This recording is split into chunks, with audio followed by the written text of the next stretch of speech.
My dudes, what's going on? We just got a new star signs known as Seraph. So let's show you the locations of all World 5 and World 6 constellations and see what the new stars bonuses are. I have another video of all World 1 to 4 constellations located in the description below. And shout out to all the Twitch subs and YouTube members who keep this dream a reality. Anyways, let's get into it. We now have 3 tabs of star signs: Cronus, Hydron, and Seraph. These are huge bonuses to your account and should not be looked over.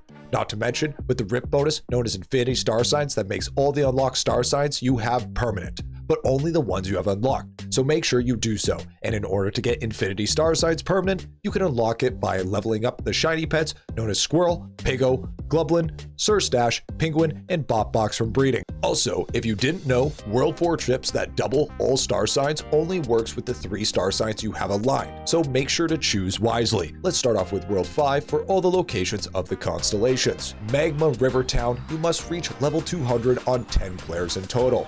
Next, head to Nigrilled Falls and defeat all Mackies before any respawn on 6 players. So make sure you're not running any mob respawn or respawn mechanics to make this nice and easy. In Crackerjack Lake, you simply just need to reach the star on 10 players. Eruption River is our next one, and you must gather dandy logs on 3 players, so mages are going to be your go-to character. OJ Bay, going forward, you will need to defeat all Citrons before any respawn on 7 players. Same as the Mackies, low mob respawn is the play. Second to last one is Minor Mole's Outskirt, and this requires you to reach the star on 10 players. And the final one of World 5 is located at the Worm's Nest that requires you to defeat 100 worms in under 100 seconds from entering on 5 players. So ideally, running characters like Bubo or Elemental Sorcerer or even Divine Knight will make this easy peasy. Now that we've tackled World 5 constellations, you should be able to unlock pretty much all of Hydron. And in order to unlock Seraph, you will need to unlock 58 star signs across Cronus and Hydron, so get to farming. Now, I have a star sign video where I went over some of the best ones.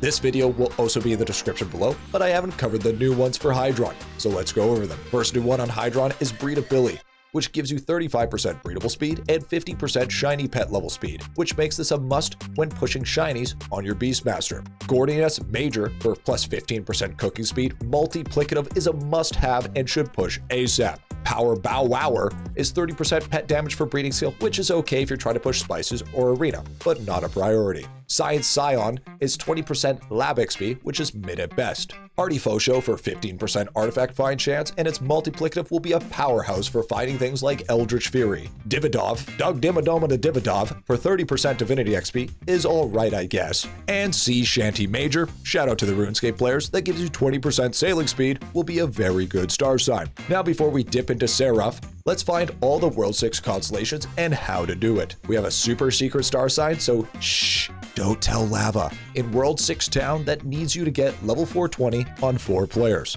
Second one is at Gooble Goop Creek, which requires you to take no damage on 3 players on this map and requires 28,521 defense, so make sure to take off prayers like Balance of Pain or Beefy that reduces defense and put on some defense cards like Sheepy, while also running gold food like Meat Pies for defense percent. And of course, this will be best done on Warrior thanks to the Alchemy Bubble FMJ that gets multiplied by Warrior's Rule. Next on our list is Irrigation Station, that is just simply wants you to reach the star sign on 10 players. At Edge of the Valley, we need to defeat all woodlands with no helmet or a weapon equipped on 3 players. This one is simple, just make sure to take off any respawn mechanics and get to work. Next up is Lightway Path, that wants us to run from left portal to right portal without touching the lantern spirits on 4 players, and all mobs must be alive when you start.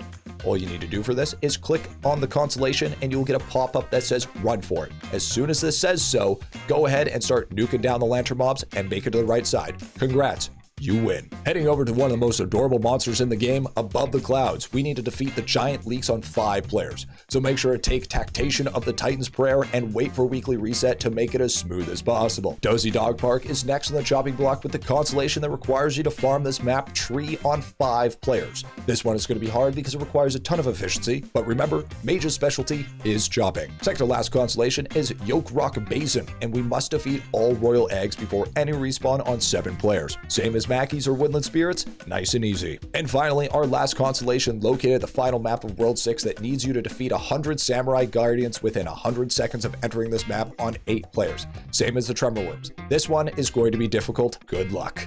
But if you've done every star sign from every world, you'll be able to max out every star sign that IdleOn has to offer so far. Before we take a look at the Seraph star signs, just to give you guys a heads up, we have a new merch line that just came out. Need an itty bitty mug or maybe my dude's hoodie?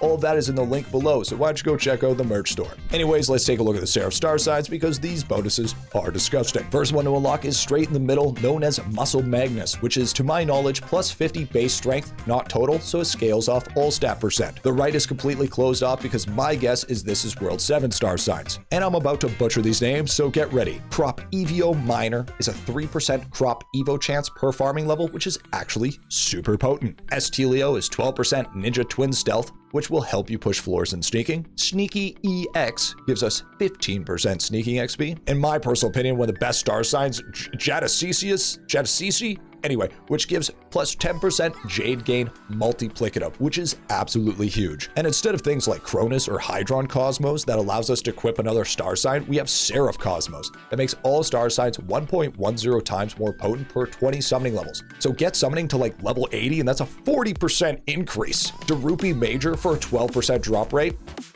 Love drop rate. Sumo Magno give us 20% summoning XP. Another great star sign known as Killian Maximus, giving us 3% multi-kill per tier. Fabarami for 20% farming XP. OG Signalius for 15% OG chance, and what that stands for is overgrowth chance from farming, which is great. Lightspeed Frog for 50 base agility. Bean Buy Major for a whopping 20% golden food bonus. This one is great. And Telly Stooge, I swear, what does Lava come up with these names? I swear he just throws in a random name generator.